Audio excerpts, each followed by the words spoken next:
तीन चीजें होती हैं, अर्चना, पूजा अर्चना, आराधना और साधना। पूजा अर्चना सहज है सबके लिए कि पूजा अर्चना में हम आप माँ को थोड़ा जल चढ़ा दें, फूल चढ़ा दें, बिलपत्र चढ़ा दें, कुछ भी अर्पित कर दें तो कोई हर्ज नहीं होता। गीता में जो भगवान ने कहा है, पत्रम पुष्पम फलम तोयम यो में भक्त्या प्रयच्छति, कुछ भी चीज अर्पित कर देते हैं, माँ उसे स्वीकार कर लेती है और ग्रहण करती है। आराधना में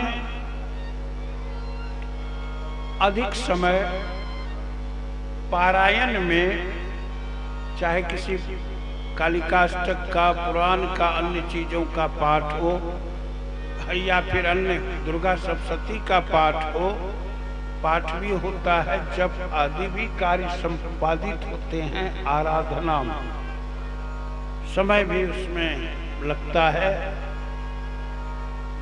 साधना में मंत्रोपासना होती है, दो प्रकार से उपासना होती है, एक तो पंचांग साधना, दूसरा पुरस्चरण साधना। पुरस्चरण में निर्धारित मंत्र के द्वारा उतना जप होता है, फिर उसका दशांश हवन होता है। काली जी के एक अक्षर से लेकर के 32-33 अक्षर तक के कई मंत्र हैं और उनकी आराधना, उपासना, साधना लोग उस रूप में करते हैं, फिर हवन करते हैं। हुआ चीज कठिन है,